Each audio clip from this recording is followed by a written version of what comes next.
ಸ್ವತಂತ್ರ ಸಂಭ್ರಮಕ್ಕೆ ಮಾಣಿಕ್ ಶಾ ಸಜ್ಜಾಗಿರುವಂತದ್ದು ಬೆಂಗಳೂರಿನಲ್ಲಿ ಇರುವಂತಹ ಮಾಣಿಕ್ ಶಾ ಪರೇಡ್ ಮೈದಾನ. ನಾಳೆ ಧ್ವಜಾರೋಹಣ ನೆರವೇರಿಸಲು ಸಿಎಂ ಡಿಕೆ ಶಿವಕುಮಾರ್ ಬರಲಿದ್ದಾರೆ. ಮಾಣಿಕ್ ಶಾ ಮೈದಾನದಲ್ಲಿ ಹೆಚ್ಚುವರಿ ಖಾಕಿ ನಿಯೋಜನೆ ಮಾಡಲಾಗಿದೆ. ಬೆಂಗಳೂರಿನಲ್ಲಿ ಮಾಣಿಕ್ ಶಾ ಮೈದಾನ ಸಜ್ಜಾಗಿದೆ. ಧ್ವಜಾರೋಹಣವನ್ನ ನೆರವೇರಿಸಲಿದ್ದಾರೆ ಸಿಎಂ ಡಿಕೆ ಶಿವಕುಮಾರ್ ಅವರು. ಇನ್ನು ಮಾಣಿಕ್ ಶಾ ಮೈದಾನದಲ್ಲಿ ಹೆಚ್ಚುವರಿ ಖಾಕಿ ನಿಯೋಜನೆಯನ್ನ ಕೂಡ ಮಾಡಲಾಗಿದೆ.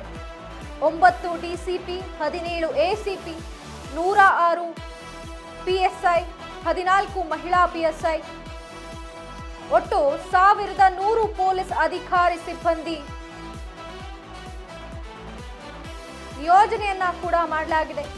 ಇನ್ನು 4 ಅಗ್ನಿಶಾಮಕ, 3 ಆಂಬ್ಯುಲೆನ್ಸ್ ಹಾಗೂ 4 ಬಾಂಬ್ ನಿಷ್ಕ್ರಿಯ ದಳಗಳನ್ನ ಕೂಡ ನಿಯೋಜನೆಯನ್ನ ಮಾಡಲಾಗಿದೆ. ಇನ್ನು ಮೈದಾನದ ಹೊರಭಾಗದಲ್ಲಿ 110 ಸಿಸಿಟಿವಿ ಅಳವಡಿಕೆಯನ್ನ ಕೂಡ ಮಾಡಲಾಗಿದೆ. ಮಾಣಿಕ್ ಶಾ ಮೈದಾನದಲ್ಲಿ ಸ್ವತಂತ್ರೋತ್ಸವ ತಾಲೀಮು ನಡೀತಾ ಇರುವಂತದ್ದು, ತಯಾರಿ ನಡೀತಾ ಇದೆ. ಅಲ್ಲಿ ಜಿಬಿಎ ಕಮಿಷನರ್, ಪೊಲೀಸ್ ಆಯುಕ್ತರಿಂದ ಪರಿಶೀಲನೆ ಆಗ್ತಾ ಇರುವಂತದ್ದು.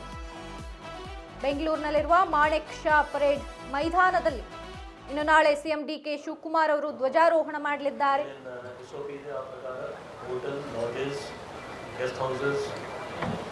ರೈಲ್ವೆ ಸ್ಟೇಷನ್ಸ್, ಏರ್ಪೋರ್ಟ್ಸ್ ಎಲ್ಲ ಚೆಕಿಂಗ್ ನಡೀತಾ ಇದೆ. ಅದನ್ನು ಈವನ್ ನೈಟ್ ನಮ್ಮ ಪೊಲೀಸ್ ಅವರು ಚೆಕಿಂಗ್ ಮಾಡ್ತಾರೆ. So security of the place ಮತ್ತು ಸರೌಂಡಿಂಗ್ ಏರ್ ಮತ್ತು ಸೆಕ್ಯೂರಿಟಿ ಸ್ಥಿತಿ ಕೂಡ ನಾವು ನೋಡ್ಕೊಳ್ತೀವಿ.